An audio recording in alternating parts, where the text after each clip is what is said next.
사람들은 기적을 좋아합니다. 자기 신의 삶 가운데 한 번도 일어나지 않았던, 그리고 또 다른 사람 가운데도 일어나지 않았던 그런 기적이 일어난다면 그것을 마다하고 싫어할 사람은 없을 것입니다. 기적이라고 하는 것은 인간의 한계를 뛰어넘는 일 아니겠습니까? 그래서 내가 할 수 없는 것, 우리가 할 수 없었던 것, 사람들이 할 수 없는 그런 일들이, 그 문제가 해결되어지는 그러한 기적, 그것은 여러분 나에게 일어난다면 참 좋은 일 아니겠습니까? 근데 사실 알고 보면 저와 여러분은요, 매일매일 기적 가운데 살고 있습니다. 오늘 아침에 또 눈을 떠보니까 살아있네요. 살아있는 것, 이것이 바로 여러분 우리가 일상적으로 누리는 기적입니다. 그리스의 극작가, 비극작가 소포클레스는 이런 말을 했습니다. 당신이 헛되이 보낸 오늘은 어제 죽어간 사람이 그토록 기다리던 내일이다. 여러분, 우리가 헛되이 보낸 오늘은 어제 죽어간 사람이요, 간절히 기대하고 소원했던 기적의 시간, 기적의 하루라는 겁니다. 근데 그 기적이 오늘 우리에게 일어났네요. 오늘 아침에 눈을 떠서 또 이렇게 예배당에 나온 여러분의 모습을 보니까 기적을 경험한 사람들처럼 보입니다. 여러분들이 지금 살아있는 것이 기적이다, 이렇게 느껴지십니까? 2023년 한 해 통계를 보니까 그때 우리나라 이제 하루에 사망하신 분이 965명 정도 되었다고 하고요. 1년으로 계산해 보니까 325만 명. 2023년 한 해 동안 325만 명이 이제 돌아가셨다는 거예요. 그러면 이제 그것을 전 세계적으로 보면요, 거의 한 6,900만 명. 그래서 1년에 여러분 우리나라 인구만큼의 수가 사람들이 사라진다는 거예요. 근데 그 가운데 저희들이 또 오늘 하루를 살고 있는 겁니다. 이것이 바로 저와 여러분이 누리고 있는 일상의 기적입니다. 근데 이제 기적을 요구할 때에 이런 것들은 누구나 누리는 것이니까 당연하게 생각하고, 하나님 이런 기적 말고 일상의 기적보다, 그것도 뭐 감사하지만 특별한 기적을 원합니다. 특별한 기적을 원하지 않습니까? 어떤 건강에 문제가 생겨서 갑자기 질병이 생기고, 또 이제 정말 이 생명을 내려놓아야 할 그러한 상황 가운데서 기적적으로 그 생명의 연수가 연장되어지고 다시 살아나는 그런 기적. 여러분, 그런 기적이 만약에 여러분 가운데 일어난다고 한다면 얼마나 기쁘겠습니까? 경제적으로 어려운 가운데 있는데 정말 이 도대체 헤쳐나갈 그런 어떤 소망이 보이지 않는 그 상황 속에서 갑작스럽게 그 상황을 헤쳐나갈 수 있는 문이 열리고 길이 열리고 도움의 손길들이 주어지는 그런 기적, 그런 기적을 사람들은 원합니다. 여러분, 하나님께서는 이러한 기적을 통하여서 바로 우리에게 새로운 희망을 주시는 것이죠. 삶이 어렵고 힘들 때에 우리가 하나님을 향해서, 하나님 될 수 없는 일인 줄 알지만 하나님이 기적을 좀 우리에게 보여주시면 좋겠습니다. 기적을 기대한다는 것은요, 그게 잘못된 것이 아닙니다. 누구나 자기에게 자기 한계에 부닥치게 되고, 그럴 때에 하나님 앞에, 신적인 존재 앞에 기적을 요구하지 않습니까? 그리고 실제로 그러한 일들이 만약에 나에게 일어난다면 얼마나 좋은 일이겠습니까? 이러한 우리의 인생 가운데 일상적으로 일어나는 기적이든지, 아니면 특별하게 정말 그 일이 있을 수 없는 일이, 특별한 기적이 우리에게 일어난다고 한다면 그 기적은요, 하나님께서 주시는 것입니다. 여러분, 우리가 이 하나님이 주시는 기적을 경험하려면 우리는 무엇을 준비해야 할까요? 오늘 본문 가나 혼인 잔치집에서 예수님이 행하시는 기적을 경험한 사람들을 봅니다. 기적의 주인공이죠. 가나 혼인 잔치집에서 예수님이 행하시는 기적을 직접 본 겁니다. 이들이 그러한 기적을 경험할 수 있었던 이유는 무엇이겠습니까? 그것은 다른 것이 아니라 바로 그 기적을 행하신 예수님, 물을 포도주로 만든 예수님, 그 예수님이 우리의 삶을 기적으로 이끌어 가시는 분임을 그들은 믿었다라는 겁니다. 그 믿음이 있었기 때문에 그들은 기적의 주인공, 기적을 경험하는 삶을 지금 우리에게 보여주고 있습니다. 자, 그러면 이제 시간과 공간을 넘어서서 2025년을 살고 있는 우리도 일상의 기적뿐만 아니라 특별한 기적을 경험하기 위해서 우리는 무엇을 믿어야 하는가? 오늘 본문의 말씀을 통해서 세 가지로 말씀드리고자 합니다. 하나님이 행하시는 기적을 경험하려면 우리는 무엇을 믿어야 하는가? 첫 번째로 예수님은 우리의 모든 필요에 관심을 가지시는 분이다. 나의 모든 필요에 관심을 가지시는 분이다 라는 사실을 믿어야 합니다. 오늘 본문을 보게 되면 예수님께서 제자들과 함께 갈릴리 가나에 있는 혼인잔치집에 초청되어 참석하게 됩니다. 아마도 이제 결혼의 주인공과 친척이거나 가까운 친구, 지인 사이였을 겁니다. 이스라엘은 이제 우리나라와는 다르게 7일 동안 집에서 잔치를 벌이게 되죠. 잔치가 한참 진행되는 중에 잔치에서 가장 중요한 이스라엘의 음료라고 할 수 있는 포도주가 떨어져 버린 겁니다. 그러자 이제 서빙을 하던 하인이 예수님의 어머니에게 그 사실을 알리게 됩니다. 아마도 예수의 어머니가 그 잔치에 음식을 준비하는 전반적인 일을 감당했을 것이다 라고 이렇게 사람들은 이야기합니다. 이렇게 보고를 받은 마리아가 포도주가 떨어졌다라는 이야기를 듣고 그가 행한 행동을 보게 되면 마리아도 이제 예수님에게 다가가서 3절 말씀에 보니까 저들에게 포도주가 없다, 포도주가 다 떨어졌습니다 라고 이렇게 이야기를 하는 겁니다. 여러분, 우리는 마리아가 왜 예수님에게 포도주가 떨어졌다는 것을 이야기했을까? 궁금증이 생깁니다. 예수님이 그러면 다른 음식은 제외하고 포도주에 대한 어떤 공급을 책임적으로 맡아서 했느냐? 아닙니다. 그런데 왜 갑자기 포도주가 떨어졌는데 그것을 예수님에게 이야기하고 있습니까? 제자들에게 시켜서 포도주를 다른 데서 구해오라고 하면 될 일인데 왜 굳이 예수님에게 그것을 이야기하느냐라는 겁니다. 여러분, 잔치집에서 포도주가 떨어졌다라는 것은요, 그 집에 있어서 가장 큰 낭패를 당한 일이죠. 초대한 손님들에 대한 엄청난 결례이고, 이로 인해서 결혼식의 그 가정은요, 두고두고 사람들의 입에 오르면서 수치와 부끄러움을 당할 수 있는 아주 중차대한 일입니다. 그러니까 어떤 사람이 보기에는 별 대수롭지 않은 일로 여겨질 수 있지만, 그러나 그것을 직접 경험하고 있는 그 잔치의 그 주인은요, 엄청난 일을 지금 경험하고 있는 것입니다. 이 일에 대해서 마리아는요, 예수님께 그것을 알리고 있는 겁니다. 예수님께 고하고 있는 것이죠.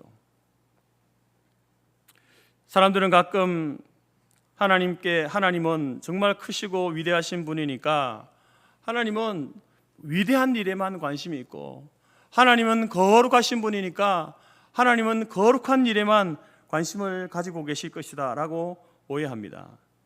그런데 여러분, 그렇습니다. 하나님은 큰 일에, 거룩한 일에 관심을 가지고 있지만, 그러나 여러분, 하나님은 또 우리의 인생의 사소한 문제, 어떻게 보면 별 대수롭지 않은 일일지라도 거기에 관심을 가지고 계십니다. 우리의 영적인 필요, 소위 구원이라는 것에 하나님은 지대한 관심을 가지고 계시지만, 뿐만 아니라 또한 우리의 삶에 살아가는 데 필요한 모든 것의 필요에 대해서 하나님은요, 관심을 가지고 계시는 분입니다. 그래서 여러분, 마리아가 이 문제를 주인이 볼 때는 엄청난 문제이고 다른 사람들이 볼 때에는 사소하다라고 생각할 수 있는, 저와 여러분이 볼 때에 아니 포도주가 떨어졌는데 굳이 그걸 예수님께 이야기할 게 뭐야? 아니 자기가 음식을 맡아서 했으면 책임지고 그것을 해결해내야지 왜 예수님께 그 일 이야기할까? 예수님께 얘기한다고 해서 예수님 어디 가서 포도주를 구해올 것도 아닌데 왜 이야기할까? 왜 이런 일들을 할까라고 생각하지만, 여러분 오늘 이 마리아가 예수님께 이 사실을 알린 것은 바로 이 예수님이 인생의 중차대한 문제, 거기에도 관심을 가지고 계시지만 사소하다라고 생각할 수 있는 하찮게 여기는 일일지라도 인생의 필요에 대해서 우리 주님께서는요 관심을 가지고 계시다라는 사실을 믿었기 때문에 그렇습니다. 여러분, 오늘 우리가 하나님이 행하시는 일상의 기적이든지 특별한 기적이든지 그러한 기적을 경험하려면요, 여러분 오늘 우리가 우리 인생 가운데 사소한 문제까지 우리 하나님께 기도하고 구하는 것이 필요합니다. 사소한 문제, 평범한 문제도 그분께 기도하고 도움을 요청하는 그러한 자세가 필요하다라는 것입니다. 하나님은 우리가 알 수 없는 수많은 그 하늘의 별들의 이름과 형평과 그 땅의 지질과 환경을 다 아십니다. 온 우주를 만드시고 그 우주를 운행하시는 아주 크신 분입니다. 뿐만 아니라 우리 주님께서는 참새 한 마리가 땅에 떨어지는 장면도 보시는 분이에요. 심지어 저와 여러분의 머리털 하나까지도 세시는 분이다, 거기에까지도 관심을 가지고 계시는 분이다라고 성경은 이야기합니다. 이처럼 예수님은 너무나 위대하신 창조주 하나님, 구원의 하나님이시기도 하지만 그러나 우리 매일매일의 삶에 대해 상세한 부분까지 알고 계시고 관심을 가지고 계시고 관여하시고 붙드시는 분이 바로 우리가 믿는 하나님, 예수님이 되신다라는 겁니다. 여러분, 이 사실을 우리가 믿을 때에 우리 예수님이, 우리 하나님이 내 인생의 크고 작은 모든 필요에 대해서 관심을 가지고 계시다라는 사실을 믿게 될 때에, 여러분 오늘 저와 여러분의 인생 가운데 일상의 기적을 경험할 뿐만 아니라 특별한 하나님의 기적을 경험하게 될 줄로 믿습니다. 우리가 예수님께 우리의 일상적인 삶을 아뢰는 것은요, 예수님을 귀찮게 하는 일이 아닙니다. 아니 이것까지 굳이 우리가 기도해야 돼? 굳이 이걸 하나님의 도움을 요청해야 돼?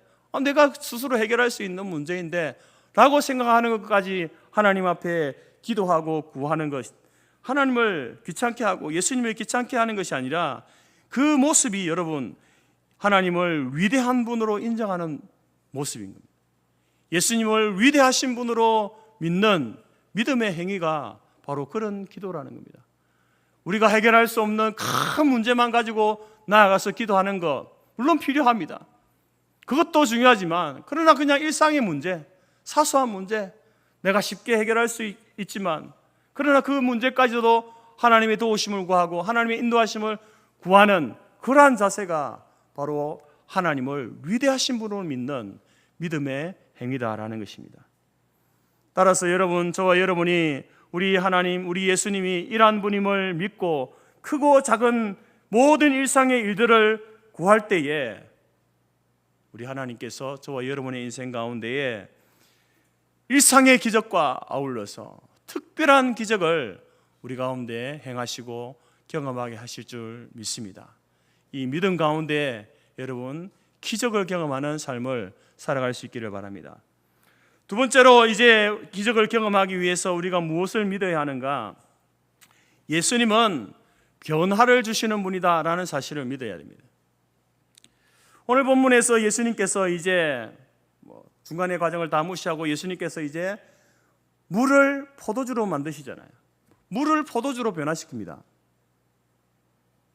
근데 그것이 포도주 색깔이 나고 또 냄새만 나는 그렇게 변화시킨 게 아니라 실제적으로 여러분 물이 포도주로 화학적으로 변하는 그 자체가 변해버린 거예요. 이건 놀라운 변화 아니겠습니까? 누가 여러분 물을 포도주로 만들 수 있습니까? 아니 거기에다가 포도를 넣어가지고 이렇게 해서 시간을 두고 이렇게 해서 만들어지는 것이 포도주인데, 아니 물을 담았는데, 항아리에 물을 담았는데 어떻게 그것이 포도주로 바뀝니까? 이 기적이죠. 일어날 수 없는 일이 일어난 것 아니겠습니까? 말씀드린 것처럼 잔치집에 포도주가 떨어졌다라는 것은요, 그 집안의 수치입니다. 그래서 아마도 이제 포도주가 떨어졌다라는 그 이야기를 들은 집주인은 얼굴이 하얘졌을 겁니다. 그 기쁨의 잔치의 자리 아닙니까? 잔치집 아닙니까? 노래와 춤과 기쁨이 넘치는 그곳이 갑자기 그 주인에게 있어서는요, 침울하고 어두운, 더 나아가서 슬픔과 절망의 자리가 되어버린 거죠. 그런데 예수님께서 마리아의 이야기를 듣고 물을 포도주로 변화시킵니다.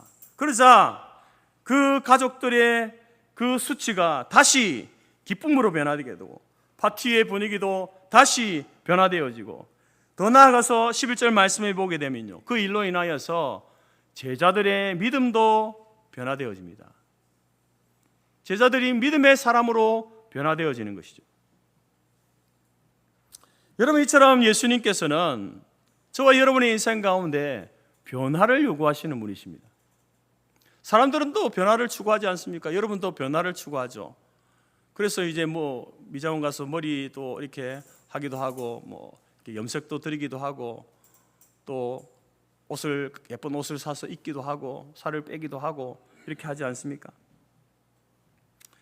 보통 사람들이 추구하는 변화는요, 내면의 변화보다는 외면의 변화죠. 외적인 것을 먼저 이렇게 관심을 가지고 신경을 씁니다.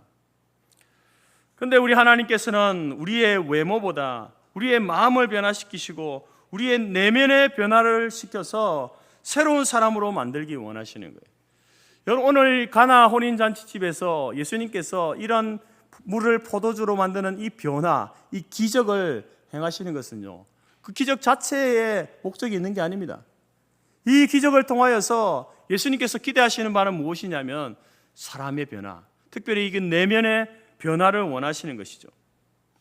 예수님께서 이 땅에 오신 중요한 목적은 단지 우리의 삶의 외적인 어떤 것을 변화를 주시기 위해서 오신 것이 아니라 바로 우리 안에 있는 내면의 변화, 우리에게 믿음을 주시고 우리를 새 사람으로 변화시키시기 위해서 예수님께서 이 땅에 오신 것. 변하는 환경과 변하는 사건, 그런 어떤 일상의 특별한 기적을 통해서 우리에게, 우리 안에 변하지 않는 믿음, 변하지 않는 하나님에 대한 그 믿음을 갖도록 하시기 위해서 여러분 기적을 행하시는 거예요. 그래서 여러분이 하나님, 내 삶에 이런 문제가 있는데 사람이 할 수 없습니다. 내가 할 수 없고 돈으로도 할 수 없는 이런 문제가 있습니다. 하나님, 저에게 기적을 베풀어 주옵소서라고 기도하실 때에 단순히 현상만 변화되는 기적을 요구하실 것이 아니라 이러한 문제를 통해서 이러한 어떤 문제와 어려움을 통해서 하나님이 내게 기적을 베풀어 주신다면 그 기적을 통하여서 하나님께서 내 안에 일어나기를 원하는, 내 안에 일어나기를 원하는 내면의 변화가 무엇인지를 관심을 가지셔야 되는 거예요. 더 나아가서 여러분, 우리는 외면의 변화보다는 하나님께서 이 사건을 통해서 나의 무엇이 변화되어지기를 원하시는지 거기에 먼저 관심을 가지셔야 한다라는 겁니다. 예수님을 믿고 예수님을 영접할 때에 주어지는 가장 큰 복이 무엇이겠습니까? 외적으로 무엇을 얻는 그런 복이 아니라 그것은 바로 내적인 변화 아니겠습니까? 변하지 않는 믿음의 복을 받게 되는 거예요. 변하지 않는 그 하나님에 대한 믿음의 복을 갖게 되는 것, 그것이 바로 예수님을 영접할 때, 예수님을 믿을 때에 우리에게 주어지는 가장 큰 변화입니다. 그처럼 하나님께서는 가장 큰 관심을 가지고 계신 분야가 바로 저와 여러분의 내적인 변화예요. 내적인 변화. 그리고 하나님이 하시는 가장 큰 일도 바로 사람을 변화시키시는, 내적인 변화를 일으키시는 그러한 일에 관심을 가지고 있다라는 겁니다. 예수님의 제자 베드로를 아실 겁니다. 예수님의 제자 베드로가 이제 그에게 일어났던 여러 가지 에피소드 사건들을 여러분들이 성경을 통해서 쭉 보게 되어지면, 그러한 어떤 환경의 변화들을 통해서 예수님께서는요, 베드로의 내면을 변화시켜 가시는 것을 보게 됩니다. 누가복음 5장에 보게 되면 이제 이 베드로가 예수님을 새로운 눈으로 보게 되어지는 사건을 경험하게 됩니다. 그러면서 그가 무엇을 고백하냐면은 바로 나는 죄인입니다. 자기가 죄인이, 자기의 내면을 들여다보는 거예요. 밤새도록 그물질하고 물고기를 잡으려고 했지만 한 마리도 잡지 못했습니다. 그런데 예수님께서 이르시는 곳에 가서 그물을 내리니까 물고기가 배가 가라앉도록 그물이 터지도록 잡는 거죠. 외면의 변화를 일으켜주신 것 아닙니까? 그런데 그 변화를 통해서 예수님께서는요, 바로 베드로의 내면의 변화, 오 주여 나는 죄인입니다. 오 예수님 나는 죄인입니다. 자기 자신의 내면의 변화를 가져오는 것을 보게 됩니다. 마태복음 16장에서도 이제 베드로가 예수님을 향하여서 뭐라고 이렇게 고백합니까? 예수님의 그 십자가의 죽으심과 이러한 일들을 예수님이 알려주고 했지만 믿지 못했던, 그러나 그 사건을 경험하면서 바로 주는 그리스도시요 살아계신 하나님의 아들이십니다 라고 하는 참된 바른 신앙의 고백으로 그 내면이 변화되어지는 베드로의 모습을 보게 됩니다. 뿐만 아니라 요한복음 21장에서 이제 부활하신 주님을 만나고 난 다음에 그 외적인 변화 아니겠습니까? 기적적인 현상을 경험한 거예요. 그 경험을 통하여서 베드로는요, 예수님께 사랑의 고백을 합니다. 주여 내가 주님을 사랑합니다. 내가 주님을 사랑합니다. 내가 주님을 사랑합니다. 사랑의 고백, 외면의 모든 변화들을 통하여서 예수님께서는 바로 베드로의 내면을 변화시키시는 그러한 일들을 했다라는 겁니다. 사도 바울도 보게 되면 그가 교회를 핍박하고 그리스도인들을 옥에 가두고 죽이는 그 일에 앞장섰던 사람인데, 다메섹 도상에서 외적인 변화를 경험하는 거예요. 환상 가운데 주님을 보게 되는 거예요. 그 변화된 기적의 사건을 경험하고 난 다음에 그 이후에 사도 바울은요, 내면의 변화가 일어나서 이제는 그가 예수 그리스도를 전하고 자기의 생명을 바쳐서 헌신하는 복음의 전도자로 변화되어지는 그런 변화를 경험하게 됩니다. 삭개오라는 사람도 있습니다. 이 사람은 예수님을 만나기 전에는요, 돈의 지배를 받던 사람이었습니다. 돈의 지배를 받던 사람, 돈이 전부고 돈이 최고예요. 그런데 예수님을 만난 이후에, 예수님을 영접한 이후에 그는 어떻게 변화되었습니까? 돈의 지배를 받는 것이 아니라 돈을 부리는 사람이에요. 돈을 바르게 사용하는 사람으로 변화됩니다. 여러분, 이것은요, 내면의 변화가 일어나지 않고는 될 수 없는 일이에요. 이처럼 우리 하나님께서는 지금도 수많은 변화의 기적을 우리에게 일으키고 있습니다. 하나님께서 가장 즐거워하시는 변화는 바로 하나님이 사랑하시는 그 영혼, 그 사람의 내면이 변화되어지는 그 일을 하나님이 기뻐하시고 하나님이 원하신다라는 겁니다. 오늘 예수님은 아주 평범한 물을 사람들의 마음을 기쁘게 하는 포도주로 변화시켰습니다. 그처럼 하나님께서는 죄인을 의인으로 변화시키시고 우리 안에 있는 두려움을 용기로 변화시키시고 슬픔을 기쁨으로 변화시키시고 패배를 승리로 변화시키시며 절망을 희망으로 변화시키시고 나아가서 죽음을 삶으로, 생명으로 변화시키시는 분입니다. 바로 우리가 이 주님을 향하여서 주님은 이러한 변화를 우리에게 주시는 분이시구나, 이 사실을 믿을 때에 여러분, 우리는 일상의 기적과 특별한 기적을 경험할 수 있는 거예요.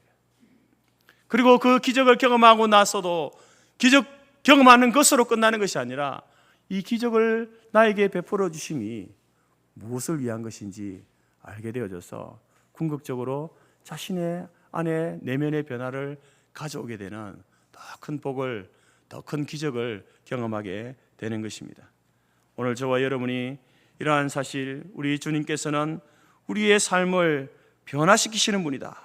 우리의 내면을 변화시키시는 분이다 라는 사실을 믿고 그 하나님, 그 예수님을 우리의 삶의 중심에 두게 될 때에 저와 여러분의 삶은, 여러분의 일상은요, 기적의 공장이 될 겁니다. 날마다 하나님이 일으키시는 기적을 경험하는 기적의 장소, 기적의 공장이 될 줄로 믿습니다. 세 번째로, 우리가 하나님이 일으키시는 기적을 경험하기 위해서 무엇을 믿어야 하는가? 예수님은 우리가 원하는 것 이상을 주시는 분임을 믿어야 됩니다. 우리가 원하는 것의 이상을 주시는 분임을 믿어야 되는 거예요. 자, 오늘 본문을 보게 되면 예수님께서 이제 우리에게 요구하는 것 이상을 주시는 분이다 라는 것을 이제 깨닫게 되는데, 본문에 이제 결혼식장에 보면 두세 통 드는 항아리라고 했죠. 그것은 약 지금으로 하면 100리터 정도 물이 들어가는 항아리가 있는데, 그 항아리가 6개 있습니다. 그러면 100리터 되는 항아리가 6개 있으면 총 몇 리터입니까? 600리터죠. 그 항아리에다가 물을 끝까지, 아구까지 채웠는데 그게 포도주로 변한 거예요. 그러면 포도주가 지금 600리터가 생긴 거예요. 600리터가 얼마 정도 되는 양일까? 저도 600리터 하니까 600리터 많은 양인가 적은 양인가 좀 이렇게 가늠이 안 돼서 1리터, 여러분 1리터짜리 이렇게 페트병 음료수가 를 생각해보면 그게 600개 있는 거잖아요. 그럼 엄청나게 많은 사실은 포도주가 생긴 거예요. 하나도 없던 포도주가 엄청나게 많은 그러한 포도주를 양을 얻게 되었다라는 거예요. 왜 예수님은 이렇게 많은 포도주를 주셨을까? 그것은 바로 우리 주님은요, 넘치도록 주시는 분이기 때문에 그렇습니다. 그것도 제일 맛있는 포도주를, 저는 포도주 맛을 잘 모릅니다만 제일 맛있는 포도주를 넘치도록 주시는 분입니다. 이것은 이제 예수님의 사역들을 통해 볼 때에 예수님은 정말 넘치도록 풍성하게 주시는 분이구나 라는 것을 알게 되는데, 오병이의 사건을 경험할 때에도 그 자리에 있던 5천 명의 남자와 그리고 그 가족들을 다 먹이실 때에도 예수님께서는 그들을 다 배불리 먹이시고, 그리고 남은 것이 12광주리가 남았다라고 이렇게 말씀하잖아요. 딱 맞게, 조금 부족하게 아니라 먹고 남고 넘치도록 이렇게 기적을 행하시고 베푸신다라는 거예요. 누가복음 6장에서도 이런 말씀을 합니다. 주라, 그리하면 너희에게 줄 것이니 곧 후히 되어 누르고 흔들어 넘치도록 하여 너희에게 안겨주리라. 너희들이 가난한 사람들을 구제하고 돕고 하는 일에 너희 시간과 물질과 너희 모든 것들을 이렇게 베풀어라, 나누어라. 그렇게 하면 후히 되어 누르고 흔들어 넘치도록 너희에게 주겠다. 우리가 나눈 것 그 이상의 더 풍성한 것으로 주님께서 우리에게 갚아주시겠다라고 말씀하십니다. 이처럼 우리 주님께서는요, 바로 우리에게 주시되 풍성하게 주기를 원하시는 분입니다. 예수님은 십자가에 죽어가는 그 한 강도, 특수 강도 아닙니까? 가장 흉악범이 십자가의 형틀에 죽게 되는데, 그 흉악범에게 뭐라고 하면 낙원을 허락해 주세요. 낙원을. 그 사람에게, 그 흉악범에게 낙원이 웬 말입니까? 현장에서 간음하다가 잡힌 여인, 그 여인은 즉시 돌로 쳐 죽여 아무 문제가 없는 그러한 죄입니다. 그런데 그 여인에게 용서와 은혜와 삶의 용기를 주십니다. 주님을 3번 부인한 베드로에게도 허댕 꾸짖음이 아니라 천국의 열쇠를 베드로에게 맡기신다라고 이렇게 말씀합니다. 이처럼 우리 하나님은 좋은 것을 아끼지 않고 풍성하게 우리에게 주시는 분이다. 필요한 것을 구하는 우리들에게 반드시 하나님의 풍성하신 은혜를 나타내 보여주시는 분이 바로 우리가 믿는 하나님입니다. 이 사실을 우리가 믿어야 되는 거예요.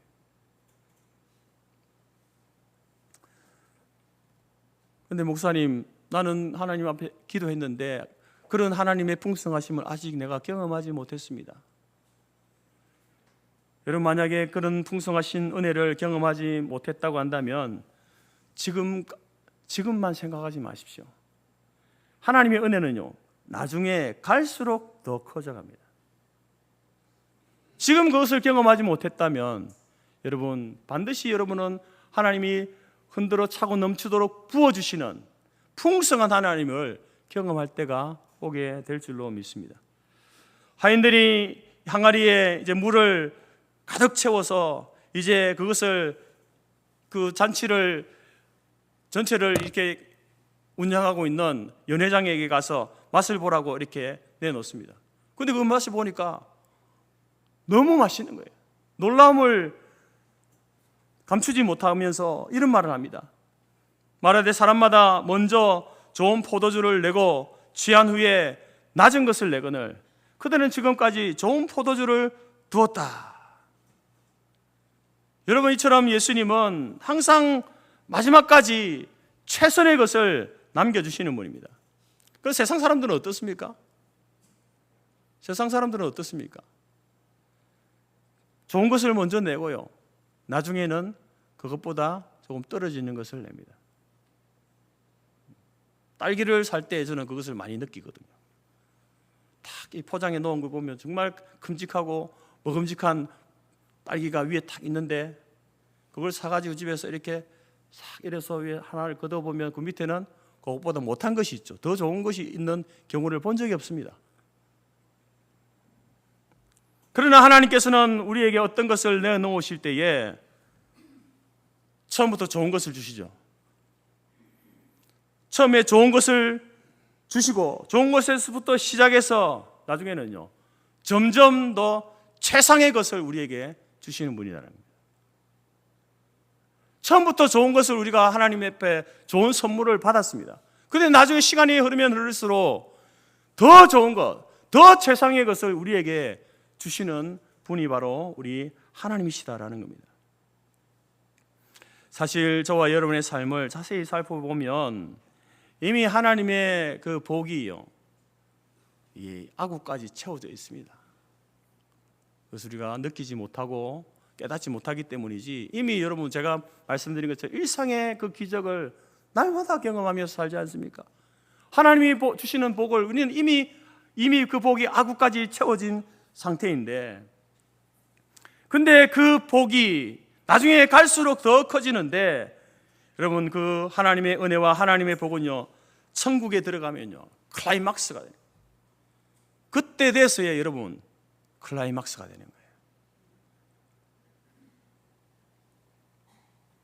어느 날 우리도 하나님의 나라 천국에 들어가게 되면 우리는 그곳에서 전혀 우리가 꿈꿀 수 없었던 장면들을 보게 될 겁니다. 천국에 가면요, 최상의 모든 것들을 최상으로 누리게 되는 그러한 것을 경험하게 될 겁니다. 천국은 우리가 이 땅에 살면서 우리 마음속으로 가장 열망했던 그러한 것들을 얻는 장소가 될 겁니다. 천국에 가면 우리는 주님의 음성을 듣게 될 겁니다. 잘하였다 착하고 충성된 종아, 네가 작은 일에 충성하였으며 내가 많은 것으로 내게 맡기리니 네 주인의 즐거움에 참여할지어다. 그 천국에 들어가는 그 순간 환상적인 기쁨이 우리를 덮치고 상상할 수 없는 축복의 장면이 우리 앞에 펼쳐지게 될 겁니다. 그러면서 우리는 감탄하며 이렇게 말할 겁니다. 하나님, 내가 세상에서도 좋은 것으로 하나님 주시는 것을 누리며 살아왔는데 하나님, 지금 보니까 하나님께서 가장 최상의 것을 남겨두셨군요. 아마 그런 고백을 우리는 하게 될 겁니다. 여러분, 우리가 오늘 이 물을 포도주로 바꾸는 이 사건을 보면서 왜 예수님은 굳이 포도주가 다 떨어지고 나서 기적을 행하실까? 떨어지기 전에 이 기적을 미리 행해 주시면 안 되었나라고 하는 의문을 가질 수가 있습니다. 여러분, 예수님이 하나님께서 일을 하실 때는 보면 이렇게 어떤 타이밍을 굉장히 중요하게 여기시거든요. 왜 다 떨어지고 나서야 기적을 행하실까? 기적을 경험하게 하실까? 그것은 바로 여러분, 사람들은 그들이 가지고 있는 것, 가지고 있던 그것이 고갈될 때야 바로 예수님이 주실 것을 간절히 사모하는 마음으로 받을 준비를 하기 때문에 그렇습니다.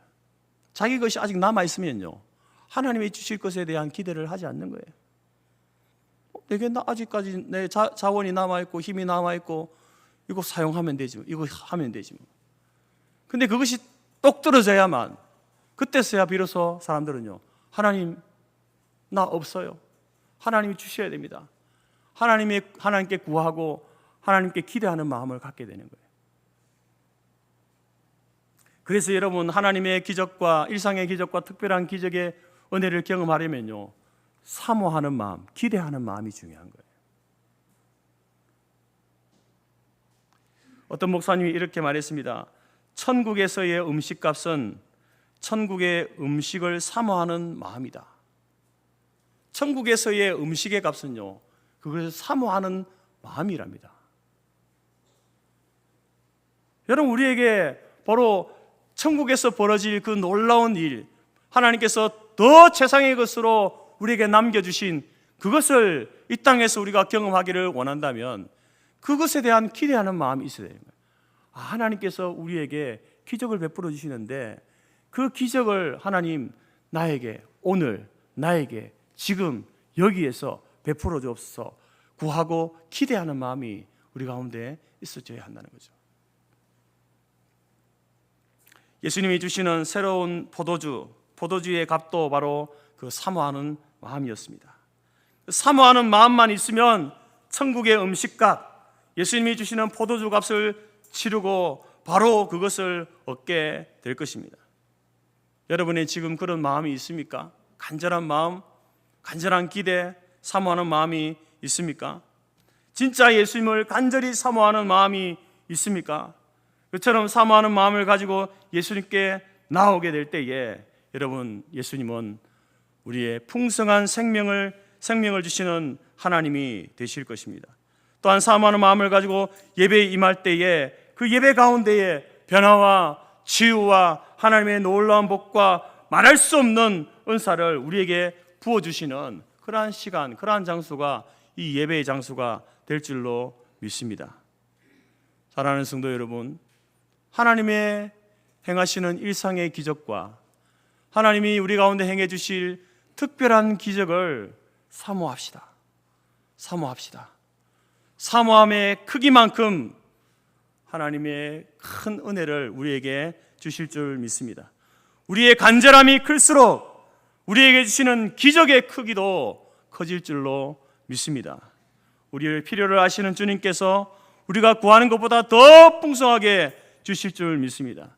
우리의 환경을 변화시키실 뿐만 아니라 나의 내면을 변화시키시고 또한 일상의 기적을 체험하게 하시며 나아가 특별한 기적을 체험하게 하심으로 말미암아 이제 우리의 이 기적적인 이 삶이 이 땅에서만 끝나는 것이 아니라 영원까지 이어지는 그러한 특별한 은혜가 우리의 가운데 주어질 줄로 믿습니다. 이번 한 주간을 살아갈 때에 여러분, 하나님이 우리 가운데 행하시는 일상의 기적을 통해서 감사하고 기뻐하십시오. 혹 여러분, 내가 해결할 수 없는 문제를 만났을 때 하나님 앞에 하나님, 나에게 이런 문제가 있으니 특별한 하나님의 기적, 하나님의 은혜를 내게 주옵소서 간절히 사모하고 기대하며 구하시기 바랍니다. 그 하나님의 은혜를 주실 때에 먼저 내 안에 변화되어져야 할 것이 무엇인지 알고 깨닫고 그 변화를 추구하면서 하나님이 부어주시는 풍성한 차고 넘치는 그 은혜 가운데 이 한 주간도 승리하며 살아가는 저와 여러분의 삶이 되어지기를 주님의 이름으로 축복합니다. 기도하겠습니다. 하나님 아버지, 감사합니다. 우리는 늘 하나님이 우리에게 베푸시는 일상의 기적 가운데 살고 있습니다. 그러나 우리는 그것을 깨닫지 못하여 당연한 것으로 여기고 살아왔음을 고백합니다. 주여, 우리의 부족을 용서하여 주옵소서. 하나님, 우리가 인생을 살아가면서 내가 해결할 수 없는 큰 난제를 만났을 때에 이제 더 이상 사람에게, 환경에 의지할 수 없어서 두 손 들고 하나님 앞에 특별한 기적을 바라며 기도할 때가 있었습니다. 그때에 우리에게 그 특별하신 기적을 통하여서 우리의 삶을 변화시키시고 우리의 내면을 변화시키셔서 기적을 경험하게 하신 하나님, 앞으로 살아갈 우리의 인생 가운데도 그 일상의 기적과 특별한 하나님의 기적을 경험하는 삶을 살기를 원합니다. 오 하나님 아버지, 오 하나님 아버지, 우리에게 그 은혜를 기대하고 그 은혜를 사모하는 마음을 더하여 주옵소서. 또한 우리 하나님께서 우리의 삶에 변화를 가져오시는 분임을 믿음으로 인하여서 외적인 기적만 아니라 우리의 내면의 변화를 통하여서 참으로 하나님이 원하시고 기뻐하시는 그 놀라운 기적이 우리 안에서 먼저 일어날 수 있도록 도와주시며 우리가 구하고 나아갈 때에 주시되 흔들어 차고 넘치도록 부어주시는 풍성하신 하나님이심을 깨닫고 그분께 구하여 하나님의 풍성하신 은혜를 날마다 누리며 살아가는 주의 백성들의 삶이 될 수 있도록 인도하여 주옵소서. 예수님의 이름으로 기도드립니다. 아멘.